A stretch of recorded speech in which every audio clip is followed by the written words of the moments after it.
გორის რაიონულ სასამართლოში ხადასხეობაში სმიტების ოჯახის 3 წევრის მკვლელობაში ბრალდებულის მალხას კობაურის საქმის განხილვა ნაფიცი მსაჯულების მონაწილეობით დაიწყო. სხდომა დახურულ რეჟიმში მიმდინარეობდა. როგორც დაცვის მხარემ განაცხადა, პროკურატურა საკმარისი მტკიცებულებები არ აქვს და მისი დაცვის ქვეშ მყოფს არანაირი შემხებლობა მკვლელობასთან არ გააჩნია. ალექსანდრე კობაიძის თქმით, კობაური ბრალს არ აღიარებს. 14 ნაფიც მსაჯულს 100-ზე მეტი მოწმის მოსმენა და მტკიცებულებების გაცნობა მოუწევს. მოწმე 100-ზე მეტი მოწმეა, რაც შეეხება მტკიცებულების გამოკვლევას, სხვადასხვა მტკიცებულების გამოკვლევა მოგვიწევს როგორც დოკუმენტების გამოკვლევა, ნივთიერ მტკიცებულების გამოკვლევა, მოწმეების დაკითხვა სასამართლოზე და იმედია რომ ბრალდებულიც მისცემს ჩვენებას აი ამ ფაქტთან დაკავშირებით და მე ვფიქრობ რომ გვეყოფა დრო რომ იმ ვადებში განვიხილოთ რაც კანონმდებლობა 9 თვიანი ვადა დაადგინა.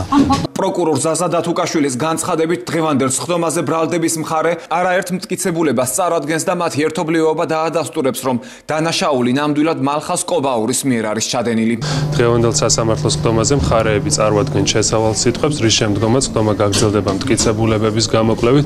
ბრალდების მხარე აღნიშნულ სასამართლო პროცესზე წარადგენს არაერთ მტკიცებულებას, რომლებიც ერთობლიობაში დაადასტურებს, რომ აღნიშნული დანაშაული ჩადენილია სწორედ ბრალდებულ მალხას კობაურის მიერ. ბრალდებისა და დაცვის მხარეებმა მედია საშუალებებში გავრცელებულ აუდიო ჩანაწერზეც გააკეთეს კომენტარი. ცხადია, ორივე მხარეს სხვადასხვა შეხედულებები აქვს. აღნიშნული ჩანაწერი, რომელიც გავრცელდა საჯაროდ წარმოადგენს თავად ბრალდებულის მიერ მიცემულ აღიარებით ჩვენებას.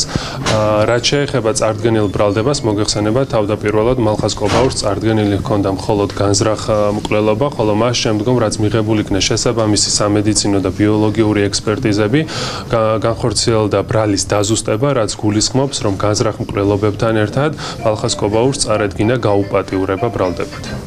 არც ერთი მტკიცებულება არ არსებობს, რომ კობაურს რაიმე ფორმით პირდაპირ შემხებლობა ჰქონდეს არსებულ შემზარავ დანაშაულთან და ასევე რაც მთავარია ის ვერსია, რაც გააჟღერდა ბოლონდროინდელი კობაურის ჩვენების სახით მასმედიის მეშვეობით, თავად ბრალდებას არ ჯერავს აღნიშნულის. გულისხმობ იმას, რომ თავად პროკურატურის ესე ვთქვათ პირის ბრალდების დადგენილებაში, რომელიც პირველი ვარიანტი იყო შემოთავაზებული, მსგავსად იყო ნამჯელი, რომ ის ჩვენება რაც იყო, რომ ამ ლოგიკას მისდევდა, თუმცა შემდეგ აბსოლუტურად რადიკალურად შეცვალა ბრალდების ხარე და ვერსია და პირის ბრალდების დადგენილებაში სხვა ფაქტობრივი გარემოებები ასახა. სასამართლოს სხდომები ინტენსიურ რეჟიმში მიმდინარეობს, რადგან ბრალდების მხარეს ბრალის დასამტკიცებლად მხოლოდ ერთი თვე დარჩა. წინააღმდეგ შემთხვევაში მალხას კობაურის გათავისუფლება მოუწევს.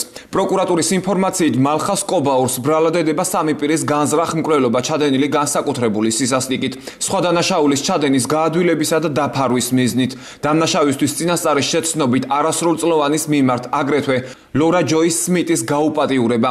დანაშაული გათვალისწინებული საქართველოს სისხლის სამართლის კოდექსის 119 მუხლის პირველი ნაწილის G, მეორე ნაწილის B და მესამე ნაწილის A და B ქვეპუნქტით და 127 მუხლის პირველი ნაწილით, რაც სასჯელის სახე და ზომა თავისუფლების აღკვეთას 16-დან 20 წლამდე ან უვადით თავისუფლების აღკვეთას ითვალისწინებს.